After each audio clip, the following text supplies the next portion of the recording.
¿El eje ambiental? Tal vez sí, por ahí. Por ahí. Esa es la... Eso es 18, me parece. Esa es 18. 20. O 20. Esa es 20. Es 20. 20 es la del Cuba. La de Cuba. No es ahí. Ahí sí está el chinche. En la 20. La 20, tuvo que ser la 20. En todo caso, ahí había una casa de 2 pisos, la tumbaron. Ahí nací, pero parece que la familia se trasladó un poquito más abajo muy pronto, no sé si yo... Pero ahí nomás, a la carrera cuarta con 20. Cerca. Muy cerca. Ahí Claro. cerca. Entonces sí pasé mi niñez también, íbamos con papá era fotógrafo, pero él tenía su estudio, pero le gustaba mucho paisajear. Todos los domingos él iba con una cámara Rollei que tenía mi hermano y yo, y nos íbamos hasta Chorro Padilla, a pie, y él haciendo fotos. Qué lindo. Nosotros jugando por ahí. Pasábamos a comprar bocadillos donde Doña Pato. Doña Pato. Doña Pato era una señora de cofia, así como una viejita, y uno entraba a la sala, no sé qué sería la sala, era un mesón, me imagino que en el recuerdo se ha agrandado esta cosa, pero era un mesón así inmenso, lleno de bocadillos de toda clase de frutas. Entonces uno compraba 5 centavos, eso era una cosa así. 5 centavitos de felicidad. Y 5 centavitos de felicidad. no, imagínate, y nos íbamos, mientras papá hacía sus fotos, nosotros nos sentábamos en el Chorro Padilla con unas totumitas que teníamos labradas muy lindas a comer bocadillo. Con agua. Y a tomar agüita al Chorro Padilla. Ese es el gran... Qué hermoso, qué hermoso. Sí. Éramos muy pequeños, Claro. 5 o 6 años. Esa no era, no, mentira. Alguien me había hablado de María de las Brevas, no será la misma, ¿no?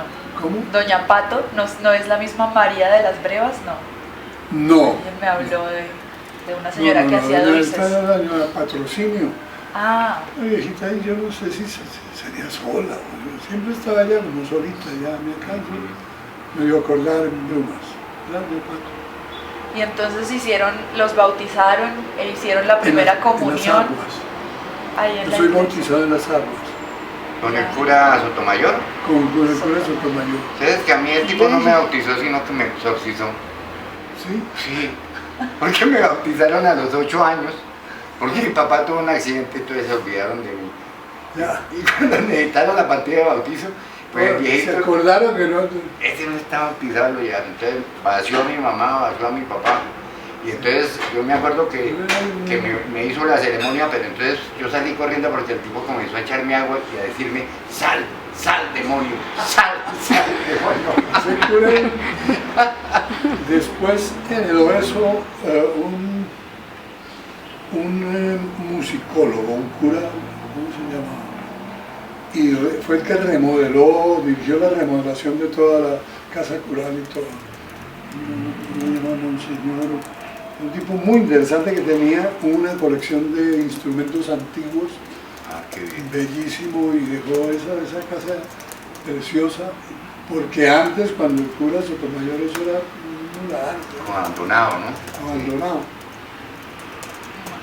No recuerdo cómo se llamaba esto.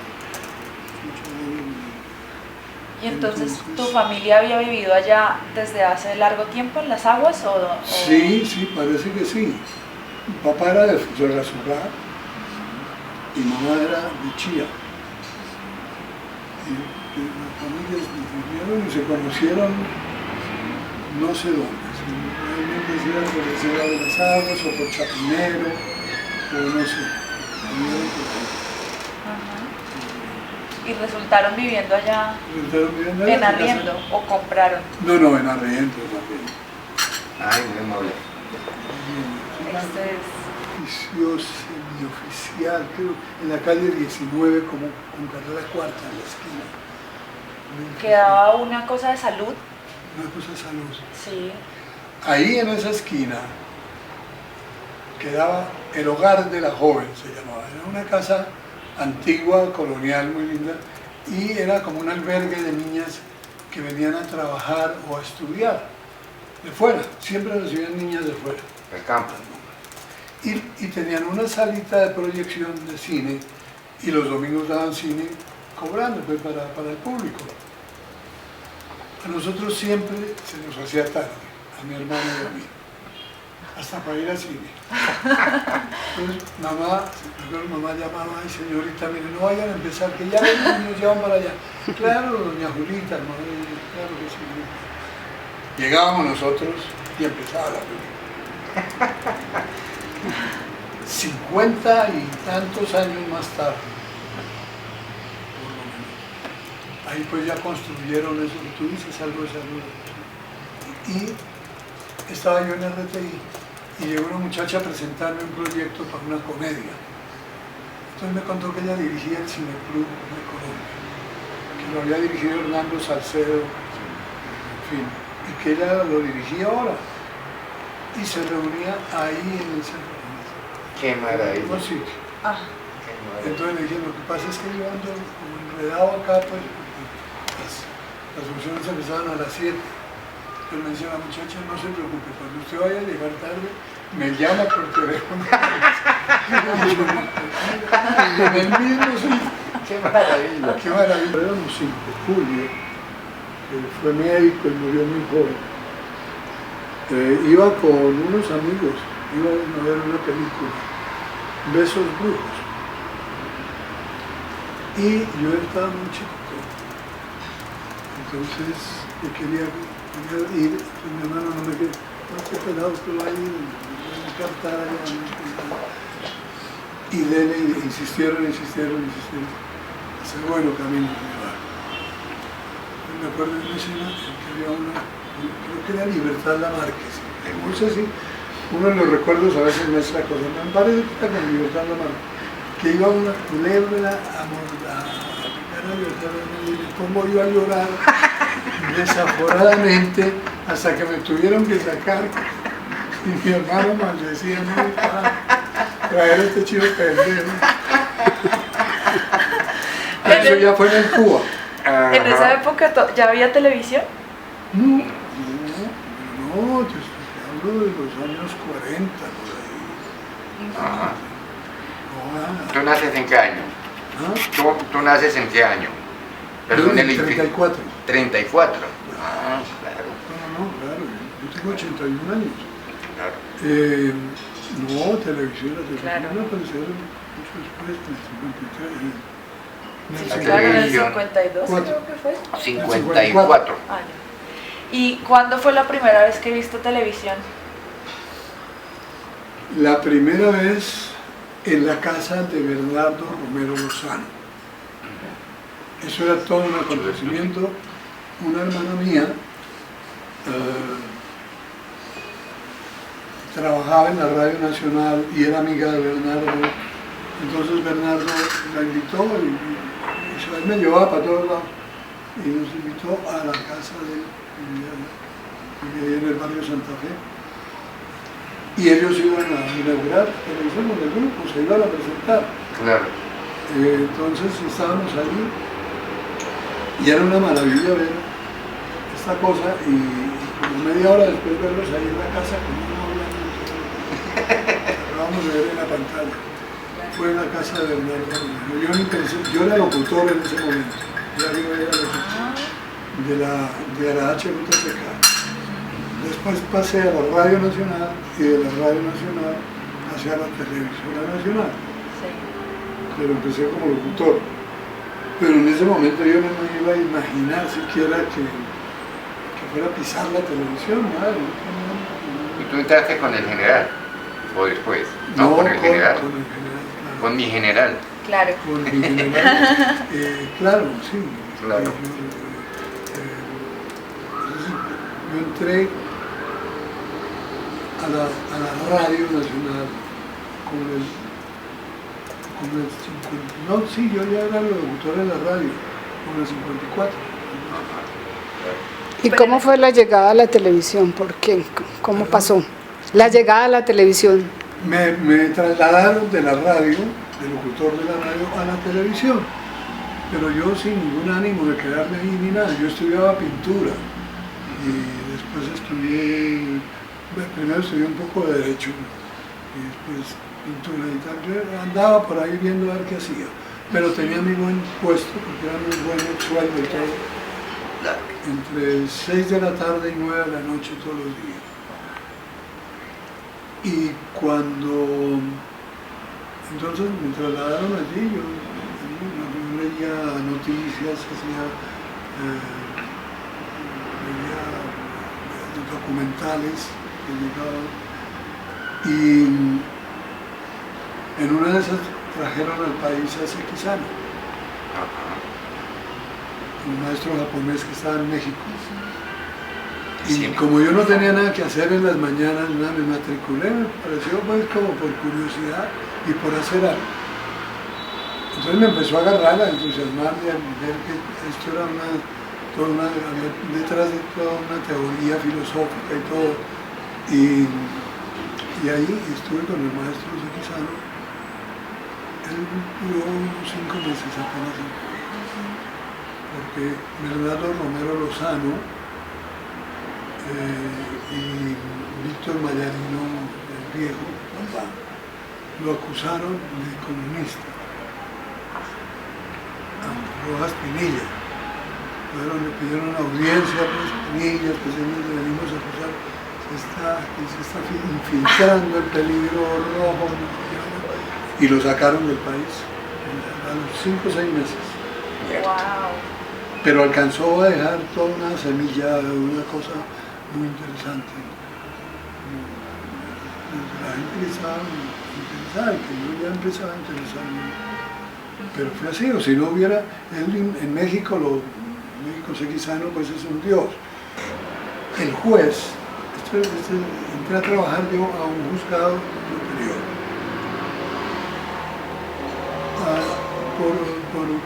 Por instigación de un tío político, el papá de Mario Sastre, era casado con una tía y era un abogado muy brillante. Entonces a nosotros nos quería muchísimo, mi hermano y a mí. Estos pelados tienen que estudiar, ¿no? Y mi hermano sí le paró bolas, entró, y yo como no tenía, salí uno del colegio despistado, entonces me metí también a estudiar Derecho. Pero no es que le tuviera mucha... Entonces, los dos sobrinos políticos del juez trabajábamos en el mismo juzgado del tío político. Y éramos hermanos. A mí me cobraba la nómina, me firmaba la nómina un amigo por allá. Eso lo sabía todo el mundo y eso no pasaba nada. Y una de mis funciones era visitar las cárceles. Cada sábado tenía que ir a una cárcel diferente a informarle al detenido en qué iba su negocio. Entonces eso era la experiencia más terrible. El pobre tipo clavaba ya y los abogados ni se aparecían por el juzgado. Iban y les decían, pedían plata para darnos a nosotros. Era una cosa, la cosa más infame. Y yo sabiendo que el tipo ni se aparecía. Todos los enfermeros. Yo vino y me dijo aquí que ya iba a salir. Entonces yo no dejaré nada. Me matriculé en Bellas Artes. Lo mismo, tropecé con el fascismo otra vez. ¿Ah? ¿En dónde? En la Nacional. No. Cuando la escuela quedaba en la calle Novena, con carrera Novena, en una preciosa casa que tiene ahora la policía. En la Novena. Sí, abajito de la iglesia... Del claustro. De la iglesia, ¿cómo llamas? La que remodelaron y todo, la que restauraron. Detrás del observatorio, más o menos. Sí, detrás de... Ya. Bueno, esa iglesia es... Bueno, ahí había una casa muy linda, la casa muy linda, y ahí era la escuela. Resulta que en la escuela, yo como ganaba mi plata y pues yo rumbeaba, y para mí madrugar era terrible. Entonces la clase de dibujo era de 8 a 10 y yo era bastante buen dibujante. Entonces entre 8 y 10 se hacía, era la clase. En esas 2 horas, los 2 primeros días de la semana yo hacía mi tarea en 2 días. Y el resto de la semana podía entrar a las 10. Cambiaron de rector, entonces ahora le echaban llave a la puerta a las 8. Era el bueno, ya empezaba la golarria a tomarse el poder y todo eso, Pina y toda esa vaina, todas las escuelas del mundo. Entonces,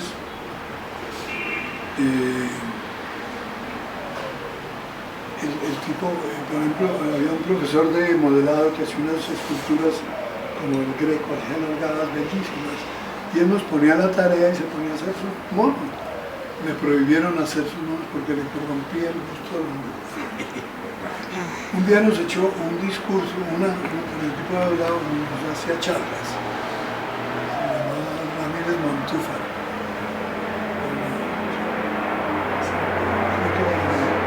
Un discurso contra Picasso.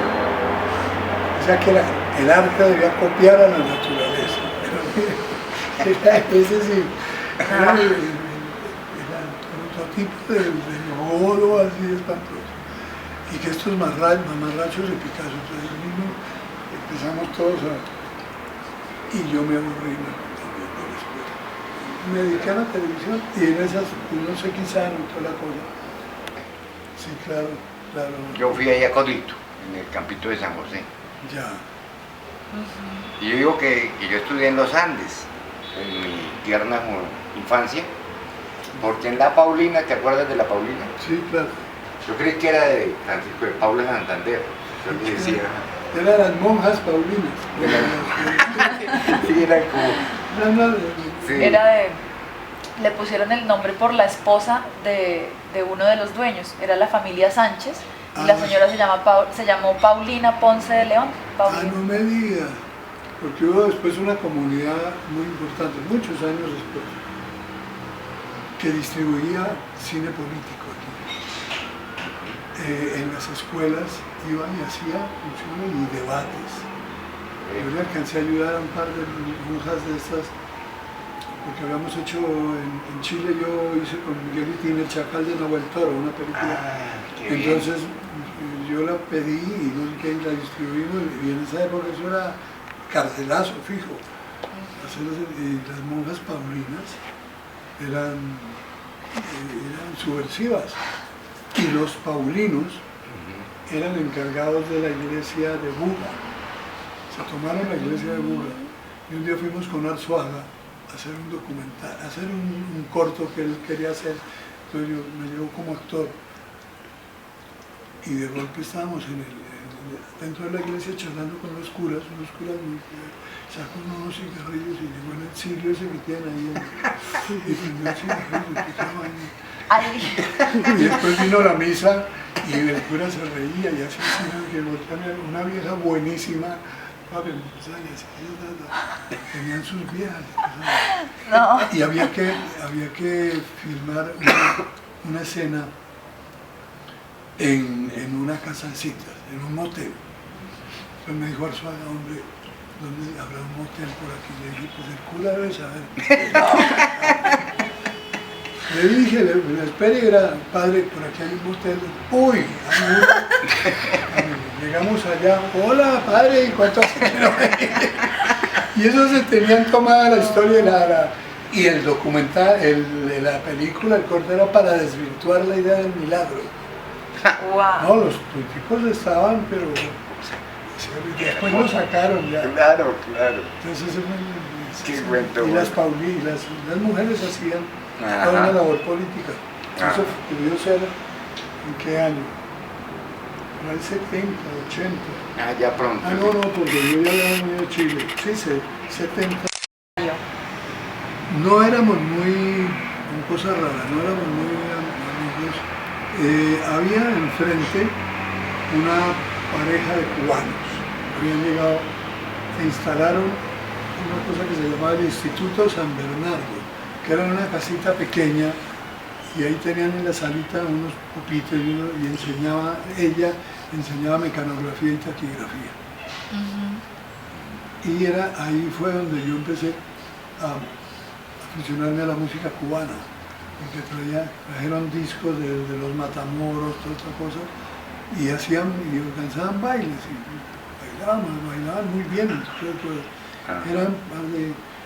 Y con ellos sí había mucha cercanía.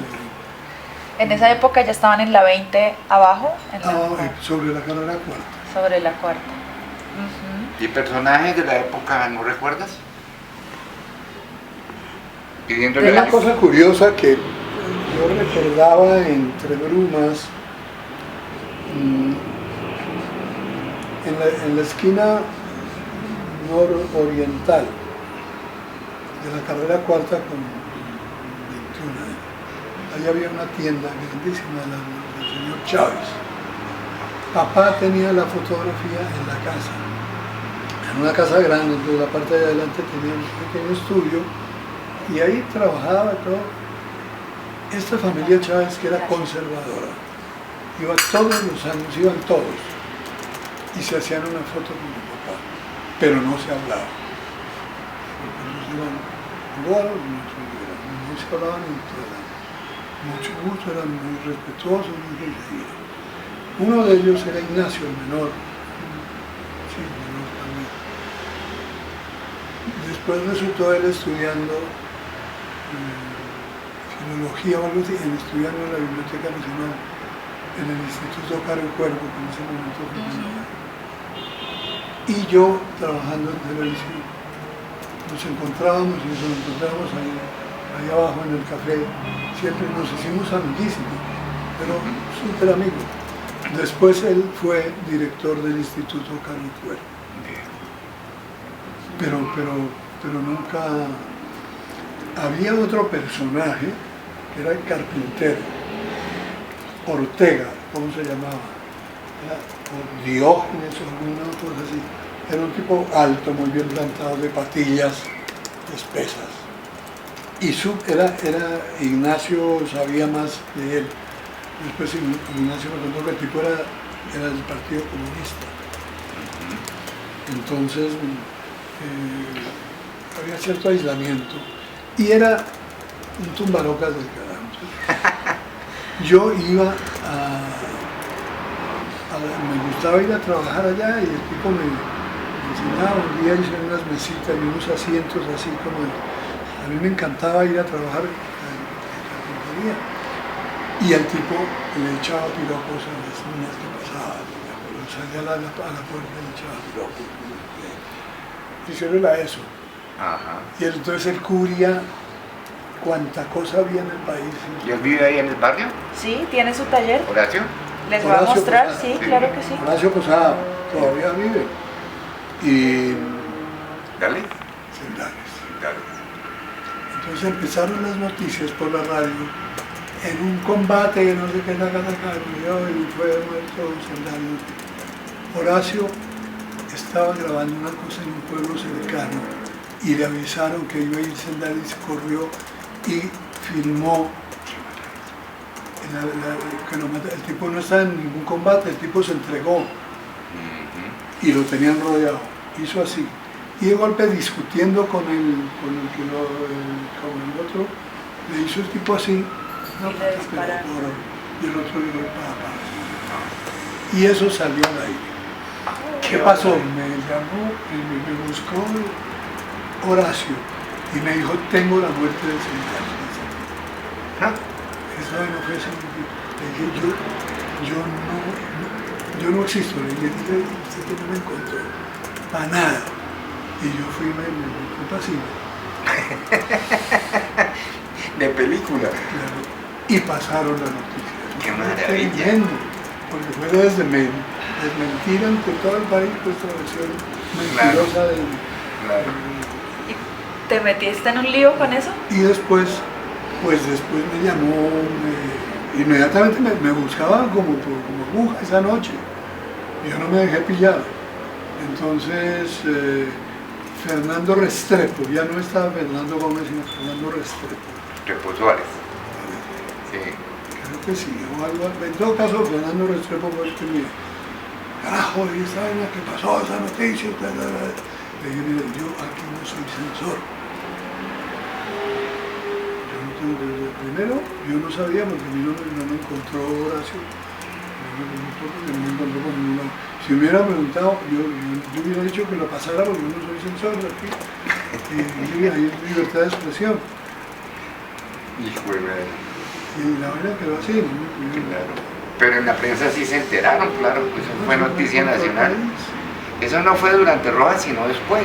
Despuésito de Rojas. El Frente Nacional, sí. Doctor Alberto Lleras, un escándalo. Frente Nacional. Y eso está por ahí en la prensa. Bueno, ahí también vivió Claudia de Colombia, ¿sabías? No No sabía. la viste en la época. Ya, bueno, ahí... Está más chiquita. Sí. En esa época ya estaba el goce pagano allí. No. José Pagano es de los 70. Sí, por ahí. Y el goce pagano fue primero en la carrera 18 como Abajo de la carrera. en la, Con en 22, la calle 24 con 24. 18. Creo que todavía está el primer goce pagano allá que De 13 a con 24. 24. Ahí está Gustavo. Gustavo Y César, yo y después César para el norte. después agarró para el norte. Entonces, ¿dónde rumbeaban? En esa época no era, es que no había uno. ¿Eran las casas o qué? Sí, en los bailes, en las casas. De donde los cubanos que decías. Estos pareja de cubanos, pero eso no era eventualmente, por ahí una vez al año que graduaban niñas y todo eso, organizaban una fiesta. Entonces ellos fueron los antecesores del goce pagano. Sí, claro. Esa nota está buena. Sí, el goce pagano. Y bares, cantinas, cafés, billares. ¿Jugabas billar? ¿Tú jugabas billar? En Europa y la academia de Mario Criales. Eso era calle 19, carrera séptima. Sí, la 19. Y tenía un juego de billares y había días en que hacía demostraciones. Era una cosa, era un mago ese tipo. Entonces nos volábamos del colegio, nos volábamos a ver a Mario Criales en las demostraciones. Y ahí después nos tomamos nuestras cervecitas, pero éramos muy pelados todavía. Pero la polita y eso no. Pero era lo que más frecuentábamos era la academia de Mario Criales. Claro. Estabas Pero viendo. es que yo no sé si no, porque yo lo hubiera visto. Creo que yo estaba en ¿Chile? Chile, me parece. Eso fue En el 64 más o menos, si no 60. recuerdo. 64 creo. Sí, yo creo que estaba en Chile. Yo estuve en Chile desde del 65 al 69. Por lo menos sí alcancé a estar acá. Yo tampoco me acuerdo. Y vivíamos bien arriba. No, pero sí, yo me acuerdo que el río se desbordó.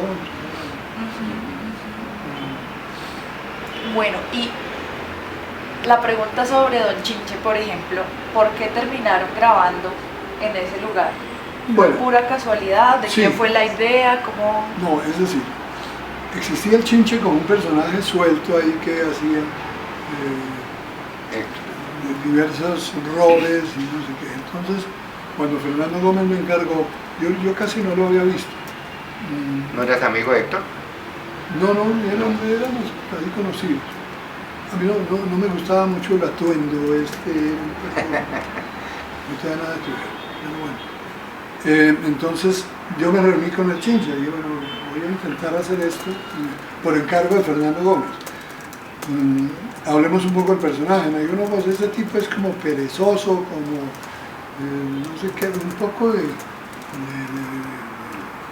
cosas nada virtuosas, no tiene ninguna cualidad.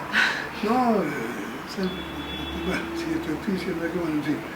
Entonces, de ahí me dije, no, este tipo hay que ubicarlo en un sitio para que sea creíble.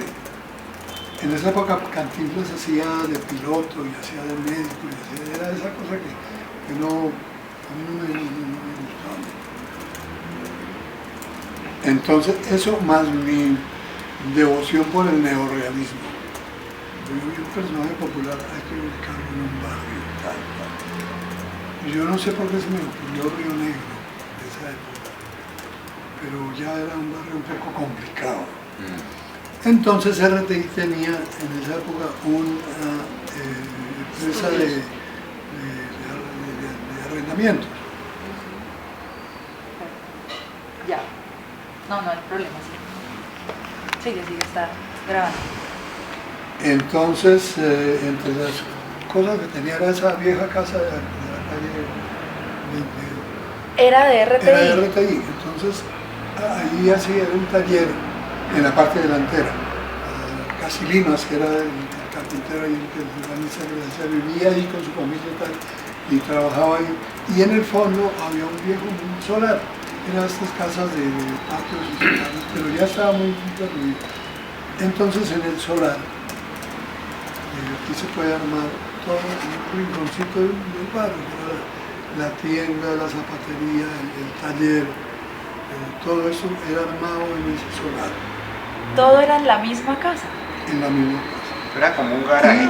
Después yo sacaba las cámaras, ya se podían, ya había cámaras portátiles. Entonces yo utilizaba las calles y algunos personajes del barrio y todo. Y era un barrio que me era familiar. Claro. ¿Y como qué personajes del barrio salieron ahí o utilizabas o como que...? Me pasó una cosa muy curiosa. Doña Dolores, se me ocurrió al diseñar el personaje que fuera una viuda de un empleado judicial. Y le había dejado así, para el personaje. Como a los 2 o 3 años de estar haciendo el programa, me contaron que la casa era de una viuda de un poder judicial, pero no vivía ahí, sino la tenía alquilada. Una gente que nos alquilaba para grabar el día que íbamos a grabar, y ella se había ido a una pensión, a una cosa que quedaba ahí a la vuelta, que salía, se ganaba unos centavos. Pero ¿qué tal? Neorrealismo. Está Pero como... es que yo te cuento otra cosa. Cuando hice Romeo y Buceta, Después. eso fue después, se alquiló una casa en el barrio Santa Isabel de un tipo que negociaba en plata, pero que era el personaje que hacía el protagonista, el José... Velosa. Jorge Velosa. Era el personaje Velosa y era igualito al personaje que yo había ideado, el tipo, el dueño de verdad. Llegaba a medio, después de vender papa toda la mañana, llegaba a mediodía a tomar colas y sentaba en su casa, en las bases de arriba y nosotros firmábamos, grabábamos. Y yo había puesto al pelado, ¿cómo era que se llamaba? ¿Alina? Un nombre así compuesto. Era como algo así. Alexander. Peter Alexander. Peter Alexander. Se me ocurrió Peter Alexander. Y un día hablando con el tipo, le dije, ¿cómo usted ve el programa? Sí. Y como, digo, pero es el colmo de usted, ¿cómo le va a poner el mismo nombre de mi hijo? Y se llamaba Peter Alexander, el hijo. Y además era igualito a Velosa. No puede ser. Pero alguna vez en efecto alguien del barrio salió en cámara, así sea de... Había un viejito que se la pasaba asomado por la ventana, en Sí. Santiaguito. A mí se me ocurrió convertirlo en personaje, pero claro, un viejito muy viejito ya. Ajá. Entonces, el coordinador le decía al Parlamento y él lo repetía. Tal cosa, el viejito, tal, lo repetía y Sí. entonces pues editábamos. Ese personaje era de ahí. Había una señora que vendía empanadas. Nada, con un niño chiquito. Entonces también la metí, ahí de golpe pasaba. Sí. Después otro muchacho de ahí del barrio, la señora o murió, se fue a no sé qué. Entonces me agarró como hijo de la señora que vendía empanadas y lo puse a vender empanadas, pero también el tipo ahí del barrio. Cosas muy chicas, ¿no? No personaje. Era más o menos una aproximación al neorrealismo. Sí. Sí. Solo quería que escucharan esto, que es un medio minuto de una entrevista que hice a una señora que vende. Yo les pregunto siempre en las entrevistas si ellos recuerdan el programa y recuerdan las grabaciones, entonces por supuesto que sí, ¿no? Y ella solo comentaba esto.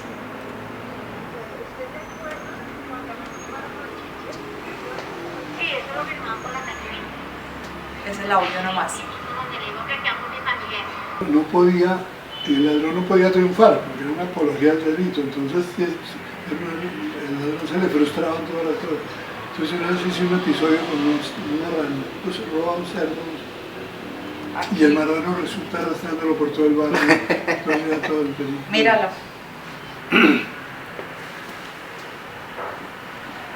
Sí, esa. Este es Vázquez. Acá está el marranito y acá hay otra. Ya. Casanova. Sí, sí, sí. ¿Cómo le decían al barrio en esa época? ¿Las Aguas o Germania? ¿Cómo lo conocías tú? No, O las la- aguas. Es decir, el nombre con que yo propuse, para mí el Don Chinche no me gustaba, ¿no? Se llamaba La Manzana de la Concordia, Tan bonito. que aludía al espíritu del programa, que era un sitio donde la gente encontraba solidaridad y toda esta cosa. La Manzana de la Concordia, y aludiendo a la Concordia, que es más allá. Pero no les gustó. Ajá. Chinche. Claro, el gancho. En esa época, ¿qué tanta presencia tenía en la vida, digamos, qué tanto se sentía la presencia de la Universidad de los Andes? No, todavía sí, existía, pero no con el volumen y con la presencia que tiene ahora. ¿No? Fue como, ¿qué pasó cuando la gente se enteró que eso que estaban haciendo lo pasaban por televisión y conectaron No. ahí eso? Una cosa muy curiosa, esto en general, cierta clase elitista apreciaba a Chinche. Por ejemplo, Álvaro Castaño hizo un elogio una vez como cosa cultural y todo. La clase popular se identificaba y era una maravilla. Y la clase media decía que cómo mostraban esta cosa fea, que había tantas cosas bonitas para mostrarle la ciudad. Pero ya muy pronto fue aceptándose la cosa, digamos. Pero bueno, esa cosa de clase, sobre todo desde el principio. Pero en el barrio no. Esas grabaciones Sí, en miraban las exteriores. cosas con curiosidad, pero pasaban ahí. Una hermana de Judy Enríquez Sí. me contó que había mandado a hacer una reparación en el apartamento. Entonces el primer obrero estaba trabajando y se pusieron a charlar y ella le contó que trabajaba en el Chinche. Y le dijo al obrero, desde que ese programa existe, a mí ya no me da pena entrar a las oficinas de los doctores. Ah, qué belleza. Maravilla. Una consigna, qué lindo. Qué lindo. Que adquirieron cierta entidad, cierta cosa, ¿no? Eso me lo contó mi mamá. Yo le digo un poco a Tatiana que yo tengo ya a esta edad una mirada. ¿Cuántos tienes? ¿Yo cuánto tengo? ¿65? Sí, ¿no? 6'5 creo. 6'5". Sí. Aparento más. Yo tengo 8'1". ¿No es que tú siempre has tenido el pelo? Sí, sí. Yo tengo 81. Claro. Que nosotros no hemos conocido una cosa democrática en nuestra historia, no hemos conocido un poco de socialismo. Bueno, el socialismo por allá europeo, con el cual no creo. Sí. Pero a mí me parece que ese barrio, como la historia de las ciudades y con el neorrealismo que mencionas del cine italiano, digámosle la palabra, es ciertamente democrático. Porque, por ejemplo, el Chinche retrata muy bien al doctor Pardito. El doctor Pardito es para mí, en el barrio allá arriba, en las Albas, arriba de Germania, es el doctor Villamarín. No sé si lo recordás, un señor de negro siempre, Sí, un hombre que paraguas. estuvo en televisión. No, este era un abogado, viudo. Hubo un Villamarín en televisión. No, Ajá. Y ese era, él tomaba sus trajitos y subía y hablaba con mi padre y se despedía. Bueno, don Luisito, muy bien. Se despide de usted, Carlos Villamarín, segundo apellido no me acuerdo, del Valle de Tensa, capital Guateque, de donde era creo que Olaya Herrera, ¿no? Claro. Estaba también el Pardito, estaba el carpintero que tú dices. Cuéntale la anécdota de... Quería mostrarles. Ah, sí, del capítulo 3 que te pregunté por el poema de Tuerto López, que tú no recordabas que lo lee. Pero no sé. Ahí está terminando que es el tercer capítulo. Que se fueron De a cantar a Caramba, un de sitio. rumba. El tercer capítulo, no sé más adelante. Pues ahí está en YouTube como tercero. Yo no sé, de pronto puede estar mal numerado No, porque yo sí es creo- cierto que no tiene mucho flujo. Aquí viene. Bueno, al laboro, como decía Dante. Sí, el Dante.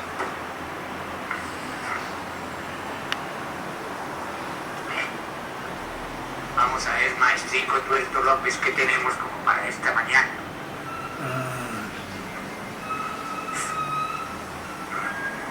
Dentro de la parroquia, la población parece abandonada, dormida a pleno sueño.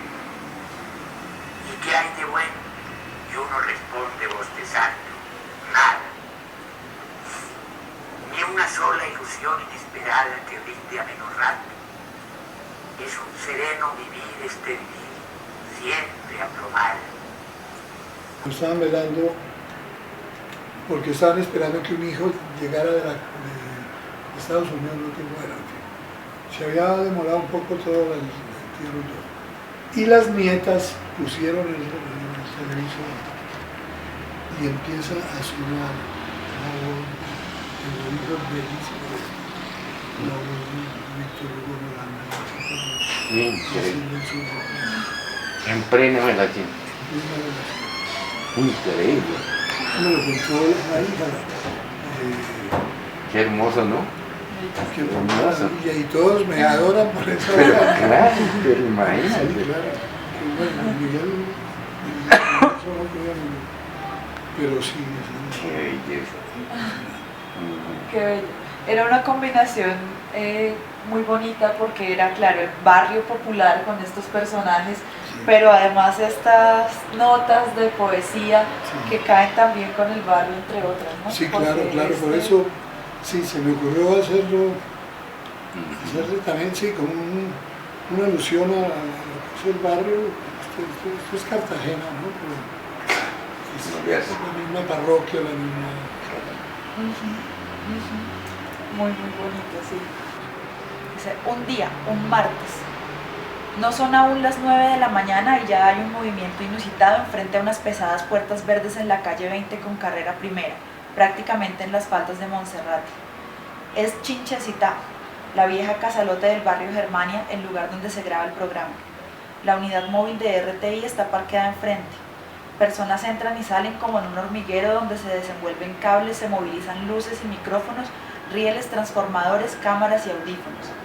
Técnicos, ambientadores, maquilladoras, sonidistas, luminotécnicos, auxiliares, fotógrafo y camarógrafo comienzan a preparar el set que minutos más tarde empezará a cobrar la vida de un barrio cualquiera de ciudad y que solo morirá en entrada la noche cuando se apaguen las últimas luces artificiales y los actores extenuados den por terminada la función. En medio de ese enjambre de personas, una mujer miniatura, no llega al metro con 50 vestida como si se alistara para una excursión, se mueve febrilmente. Es Miriam Enríquez, la asistente de dirección, hermana de Judy y Jacqueline, las actrices y de Marlene la modelo. Poco a poco van llegando los actores y los extras que van a intervenir en el capítulo. Un marranito, el que va a sustituir a Pipo porque a Pipo ya no hay quien quiera cuidarlo, revolotea chillando. De pronto aparece Pepe Sánchez, el director, flaco, informalmente vestido, estilo estudiante universitario. Confiesa como queriendo explicar por qué llega con los ojos en la nuca, que lo cogió a la luz del día escribiendo el libreto y que tendrá que rematarlo a la hora del almuerzo. Absolutamente cierto.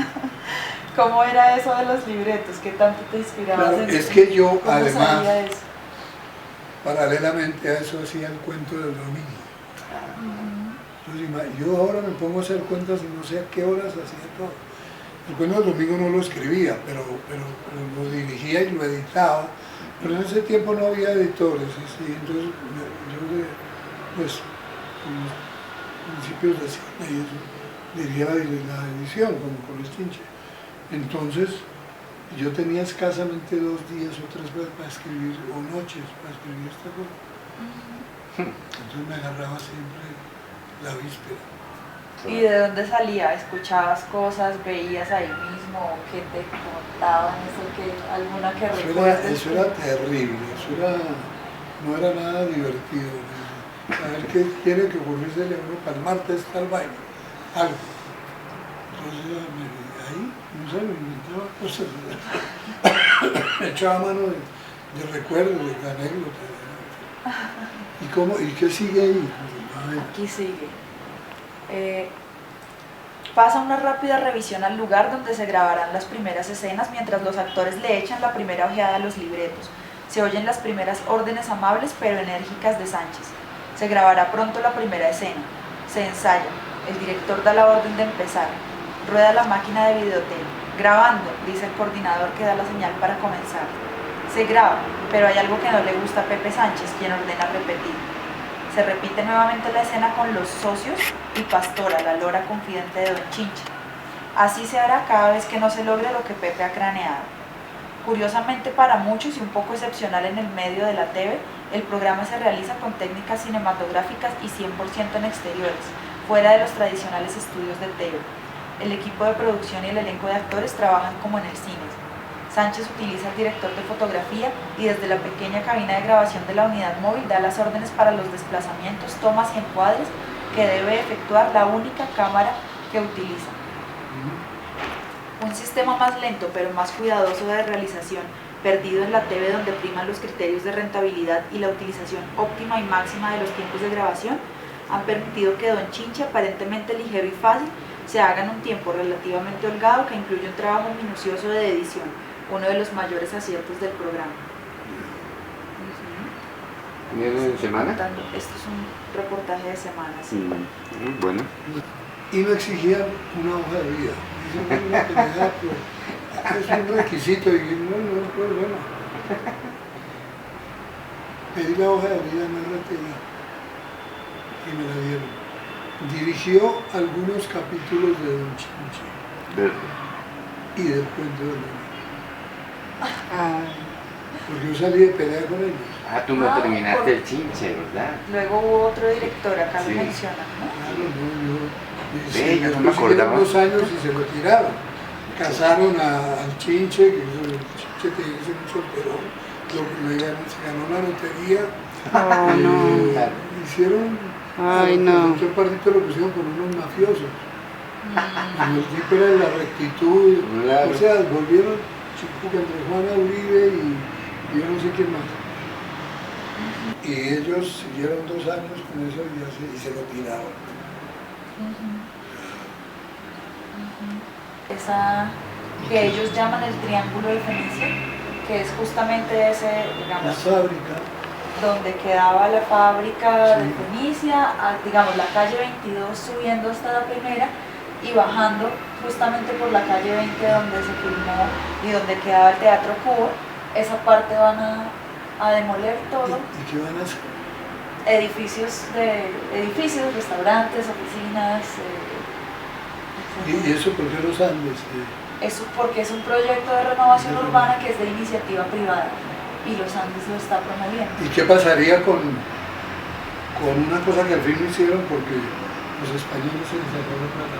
Manzana 5, ¿Ah? Manzana 5, se llamaba ese pedazo. ¿Que se lo van a dar a la Cinemateca o al fin? Eso han dicho, pero lo que llevan por ahora son unos edificios bastante altos que van por acá ya terminándolos. Acá están, acá tal vez se Yo alcanza tengo un a amigo ver. que se acabó de pasar. Mírale, a ver, esta foto es tomada de oriente a occidente. Sí, claro. Acá queda el edificio Mario Santo Domingo, Sí. perdón, Mario Lacerna, que es hoy la Mario biblioteca.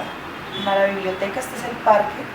Y esto es ahí este es uno de los edificios de las torres que están haciendo allí, que allá va altísimo, altísimo.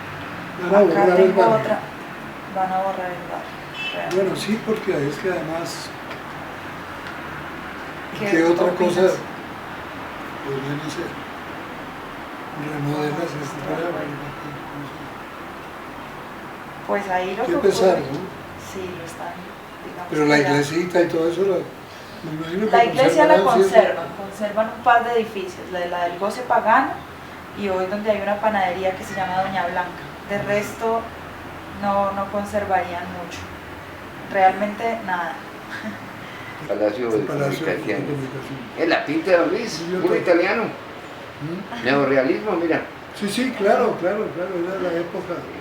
Qué Y acá frente a la quinta me decía. Esta es la Quinta de Bolívar, Sí, claro. Y por acá había, de Germania, la fábrica. La fábrica. acá hay La una calle del empedrada, parque. la calle empedrada debe estar por ahí. Mira el parque. El Parque de las Aguas. Ya, claro. Aquí vivía Gladys Caldas. Por aquí era Doña Pato. Eso, Ah, sí. claro. Claro, en una de estas En una de esas tiendas. En una casita. Ujú. Estaba la casa de él y ahí tenía todos los locales. Pero era ahí, en esa. Subiendo por donde Sí. veías el Goce. Eso, en toda la esquina que Y hay. acá tu callecita, acá hay unas más tuyas. Las que Esas fotos las hizo mi padre sin ser fotógrafo. Con unas Rolex también. Ya. Yo la guardo. Esta es muy bonita. Esa es la calle 19A.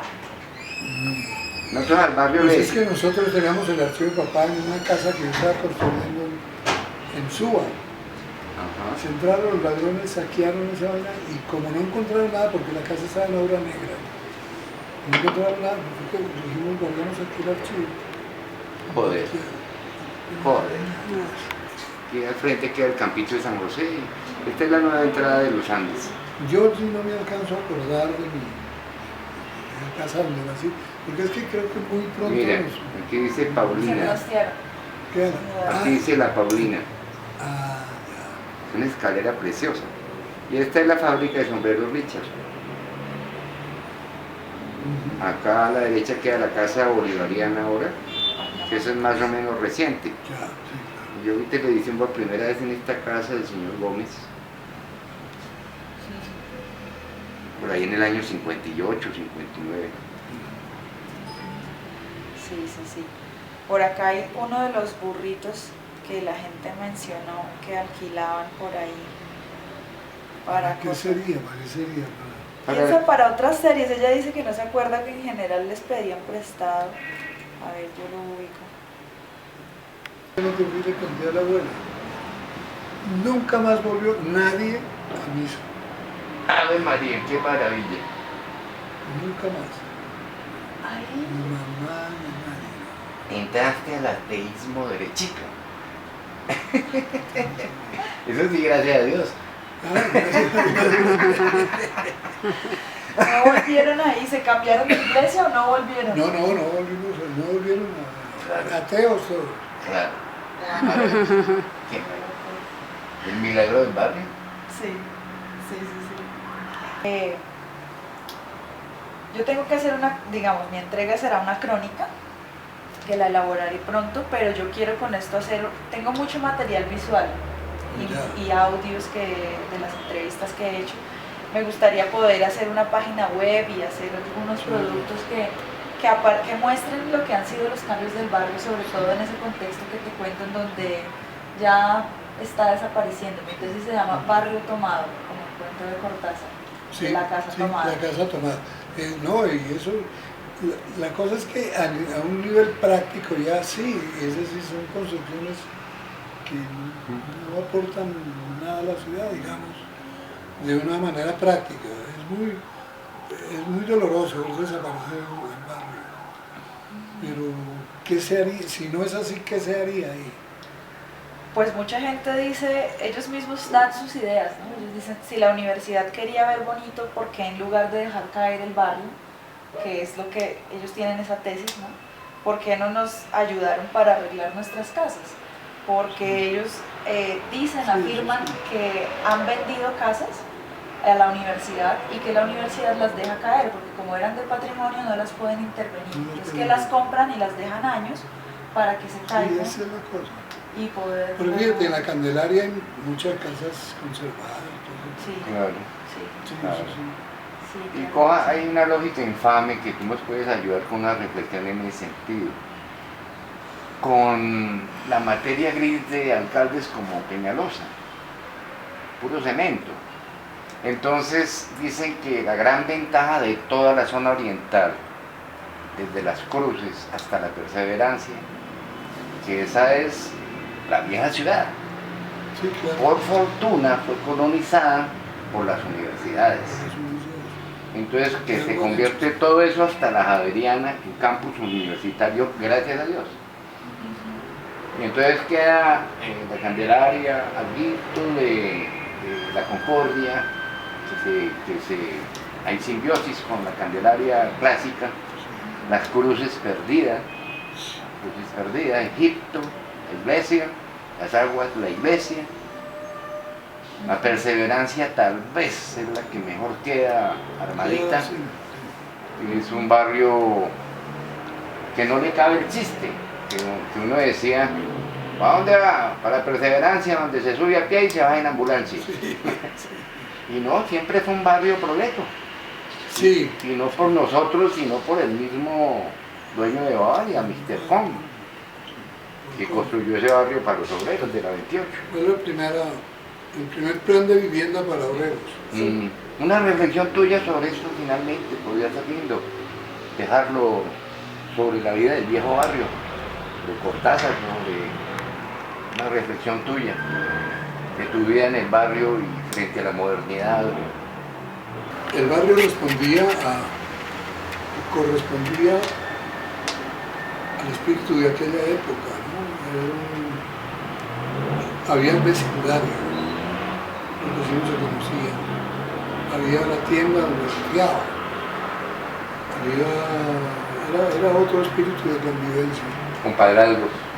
Había los compadrazgos, desde luego. Ahora, todo este modernismo mal entendido acabó con eso porque corresponde también al espíritu de la gente, la gente ya no se comunica. Se vive en edificios donde no se sabe quién es el vecino del departamento de junto. Eso responde a una manera de pensar y de sentir la vida, pues, que ha cambiado tanto. Eso es así. Entonces tu chinche tenemos que agradecerlo mucho porque corresponde a esa reflexión. Sí. Sin querer queriendo, como diría Cantinflas, has dado en el clavo de rescatar ese espíritu que acabas de mencionar. ¿Así lo consideras? Mira lo que es hoy la biblioteca Mario Lacerda, justamente, Es Germania. es la fábrica de Germania. La fábrica germana, sí. ¿Esto Quedaba en toda la qué esquina. es? Las tolvas donde se ponía la... claro, la cebada.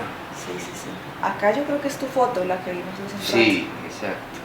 Ahí jugábamos fútbol y nos Claro, bajábamos. claro, y yo no me acordaba, pero... Es una hermosa foto, ¿no? Muy bella. ¿De qué año De es esta? Gumersindo Cuellar. Esta no tiene fecha. ¿Quién? Está de Gumersindo Cuellar. Gumersindo Cuellar. Es un fotógrafo. Los carritos esferados, ¿Ah? los carritos esferados, por ahí bajamos. Sí, eso era claro que sí. Ajá, Eso, y por el Parque de la Independencia también. también. Pero tú te lanzabas en esos, no. Sí, sí, yo monté en carrito esferado, claro. Claro. Sí. ¿Te Nosotros rompiste alguna costilla? No. ¿Te rompiste alguna costilla en No, esos? un amigo mío sí, Fernando Laverde. Ah, claro, claro. Con él estudiamos desde el colegio y todavía un día se metió se vio ahí contra una banca eso. Y a propósito de Peñalosa, no sé si vieron, me contaron, yo no lo vi, que salió en el noticiero. Iba a entregar unas tabletas de una escuela. Y una niñita con un niño de años. se paró. Queremos agradecer a la anterior administración por habernos comprado estas ¿Verdad? y a ustedes por habernos las traído. Ay, qué belleza. Genial, Salió el noticiero, lo pararon. genial. Qué bueno. Una peladita. Qué lindo, qué lindo. Genial. Era habernos comprado estas tabletas y a ustedes pues, Muy bien. se lo digo al mismo Peñalosa que estaba ahí Ajá. haciendo demagogia. ¿No? Claro. No nos contaste de los juegos de niños, ¿qué hacían ahí cuando pequeños? Que eran? Bueno, había fútbol, ¿no? Bicicleta. Era peligroso cuando estábamos en bicicleta. ¿Pero tú tenías Por la bicicleta? avenida Cuarta, por Que nosotros alquilábamos la bicicleta, no teníamos, éramos pobres. no queda. No teníamos bicicleta, nosotros la No, alquilábamos. esto es alquilada, claro. Ahí en el Parque de los Periodistas. Exactamente. No. ¿Sí? Alquilada. Claro, sí, alquilada. ¿Qué más de juegos? No, en el colegio sí jugábamos. 5 huecos, 5 huecos, trompo. Yo estuve un poco, claro. Yo tenía ahí, en la tercera, ahí frente al Cuba, había un carpintero que todos le decíamos Guepeto. Pero ya en el año 58, 60, y él nos hacía los trompos. Ya. Y era así, viejito, de barba blanca, bello, y nos quería mucho. Y él nos enseñó a echar el trompo. Acá hay unas que son del camino al Chorro de Padilla, o del Sí, sí, lugar sí, del sí. Chorro de Sí, Padilla, Ahí sí va a estar el chorro. se supone. Sí, ahí dice paisaje del Me Chorro acuerdo de que en el Padilla. Chorro para allá había, al lado del Chorro, te bajabas el tubo a dos jarras de piedra. Ajá. Y Entonces con mi hermano nos sentábamos cada uno en una jarrita a tomar agüita y al bocadillo. a comer bocadillos de pato. Esto fue la bendición al funicular en el 29. Les quedó bien bendecida porque no ha pasado nada. En el 29. Es el cerrito, como se ve, la cervecería. Nuevamente la subida al funicular. La parada de... Qué hora que era. Sí, esta no es de ahí, esta también es el funicular. La inauguración. 1928. 29. 9. 29, ahí va el curita. Centenares de narraciones y novelas se han escrito sobre el despojo al que han sido sometidos propietarios de casas o de predios que son expropiados con innumerables pretextos, pero con la constante de las arbitrariedades y la injusticia. La realidad y la ficción comparten fronteras y como autor de historias recientemente fui protagonista real de una página más del libro de la infamia. Con el agobiante esfuerzo de muchos años y con la imaginación indispensable para reunir los fondos provenientes de la magra y tradicional bolso de los poetas, adquirí con mi familia un apartamento situado en la carrera tercera con calle 20, en el centro de Bogotá. Allí crecieron los hijos, los de carne, amor, hueso, los de los sueños. En aquel lugar se escribieron 15 libros que sin falsas modestias forman parte del patrimonio literario de esta nación. Me permito citar algunos de sus nombres: Zorro, Preguntario, La alegría de querer, Aviador Santiago, El quinto viaje, Historia y No me olvides. Algunos de ellos obtuvieron premios y reconocimientos en Colombia, España, México, Francia, Suiza y Cuba. El edificio de 4 apartamentos en el que nosotros ocupábamos el cuarto piso por notables razones estéticas y de diseño fue galardonado con la calificación de inmueble de conservación arquitectónica. Verlo en la actualidad abandonado y en ruinas es doloroso. Y como en los cuentos de brujas apareció una entidad denominada Empresa de Renovación Urbana, ERU, hablaron de un plan para mejorar las condiciones de la manzana. Recibimos con aprehensión por un lado, recuerden, la manzana envenenada de Blancanieves, y con satisfacción por el otro, el contenido de la propuesta. Y ahora, yo creo, de la propuesta. Como mascarón de proa,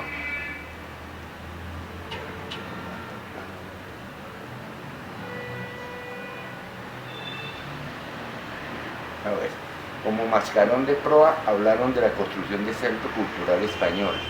Esa era una magnífica noticia, pero el centro solo ocupará una fracción del espacio de la manzana mencionada. El otro estará destinado a enriquecer a hábiles negociantes. Convencidos de que la categoría de conservación arquitectónica salvaría nuestros hogares de la piqueta demoledora, nos mantuvimos a la espera. De la noche a la mañana y al estilo de los secretos y tenebrosos comités de la Edad Media, el edificio de un plumazo fue despojado de dicha clasificación. La empresa ERU dispuso entonces de manera omnímoda unos avalúos programados y financiados por ella, tan injustos y leoninos que no resisten la menor comparación con los precios de la tierra y de los inmuebles del sector, la eterna historia y la inequidad. Con otros propietarios de inmuebles y lotes afectados insistimos inútilmente en reclamar un trato justo y digno. Sin los recursos para adquirir un apartamento en condiciones similares al que me fue expropiado, he sido expulsado de mi casa junto con los libros de la nutrida biblioteca que libro a libro levanté a lo largo de la vida. Alguien debería consignar ese hecho como un punto más del programa. Bogotá, capital mundial del libro. Espero que en el futuro el horror sea patrimonio de la ficción y no de la realidad. ¿Ahí termina? Manifestación, San Juan de todos, decía. Ah, ya. ¿Y qué estará pasando con el...? Lo quieren Ya echar para dijeron atrás. que no. La semana pasada escuché al secretario de Salud diciendo que no era rentable, que con eso hacían 2 o 3 hospitales y que no. Me dijeron que los chinos estaban detrás de esa vaina. Que no es raro. Sí, Más nos vale. ¿Qué? Qué dolor. sí. Porque la propuesta que tenía Petro era conservar la vieja Ortúa, tal cual. Sí. Porque eso no se puede tumbar porque es patrimonio, ¿cierto? Se supone. Y coger el barrio Santa Cecilia, que se llama tal San vez, Bernardo. y San Bernardo, de las cruces hacia la Caracas y hacer como una cosa así moderna. Lili Álvarez y Humberto Oneto eran los protagonistas de las novelas, de cosas, de cuentos infantiles, de brujas, la brujita Sascandil salió de ahí. Ah, lindo. Bueno, pero también Campitos y había otro, ¿cómo se llamaba? Bueno, Campitos era el principal. Lo de Campitos eran unas cosas que él adaptaba de comedias argentinas y eso. Pero era como un autor crítico, porque a él lo molestó Rojas Pinilla por algún montaje que hizo. ¿No te acuerdas de eso? Salve, sí. De una idea satírica a mi general que no le gustó. Sí, eso, yo cuando yo no me acuerdo de los 2 títulos que hizo temporada con esos, y después yo mucho tiempo después viajé a Chile y había un teatro que tenía Campitos. uno de esos, no, un chileno, Ajá. perdón, en Buenos Aires, un argentino, era el autor de toda la cosa. O sea, que el tipo, no sé si arreglaría con el autor los derechos y eso, pero no era propiamente originales de él, era... ¿Y Campitos era colombiano? Sí, era un paisano. Campitos, Carlos Emilio Campos, se llamaba. Y venían Las Pasiones, también. Había el que hacía Las Pasiones todos los años, era... Espérate, ya me acuerdo.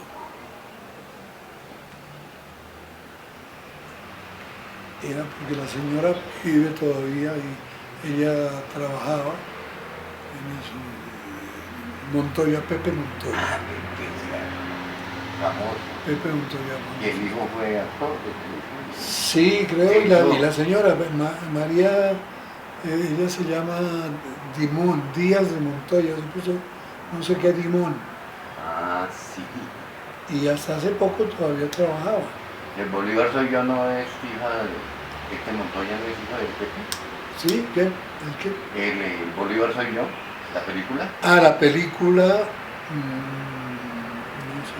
la hizo Montoya, yo creo que es hijo de Pepe. Ah, Que se le el corrió hijo la de... ceja. ¿Ah, sí? Sí, Ah, No, pero el actor. el actor. No, pero yo no sé si él sería hija o hijo. No creo que era el que tuviera mucho que ver con este Montoya, no. Este fue, no, sí, yo lo conocí. No, él era un paisa, no. Ajá. No. A espaldas del palacio. Claro. Ahí, Jorge Eliezer Gaitán organizaba los viernes culturales. Ajá. Por eso quedó el viernes cultural, porque la gente iba y oía las conferencias y después salía a emborracharse, el viernes cultural.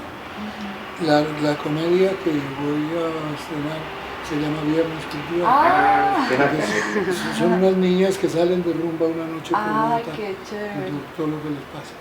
Bueno, pero ahí quedaba el teatro municipal, de verdad. Ah, claro, no es el mismo. No era ahí Colombia. donde está ahora el Jorge Eliezer. No. Y Laureano lo hizo tumbar. Claro, porque era la memoria viva de Claro. Jorge Eliezer. Claro. Es decir, ahí era el Claro. templo de él.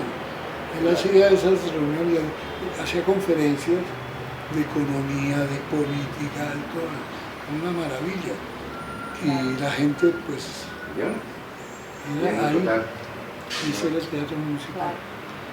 Claro. Aprovecho, este es un libro que acabó de salir y mira lo bello, me pareció hermosísimo, ahora te lo muestro también, lo acabo de comprar. Sacaron 1000 ejemplares nada más sobre el Ah. río. Jimena Montaña Cuellar, ¿Hija? esto sí Diego? es coincidencia porque ella no puede ser Creo que es hermana. ¿Hermana de Diego? Me No. parece, pues mi papá fue el que me hizo caer en cuenta, pero no he confirmado el dato. No creo porque Diego ya debería tener 100 y pico, si Claro. pudiera. Yo fui amigo de Diego y le conocí una hermana, mamá Fancita, pero esa ya era una viejita. Espérate, no, ya sé. Es una coincidencia de nombre. Ella debe ser hija de Antonio Montaña y de Tellé Cuellar, que es pintora. Ella vive todavía y pinta unas naturalezas muertas preciosas. Y Antonio, que era un crítico de arte y todo, y los hijos eran Montaña Cuellar, sin tener que ver nada Con con Diego Montaña Cuellar. Ah, Puede puede ser, ser. claro. Ella debe ser hija De la pintora.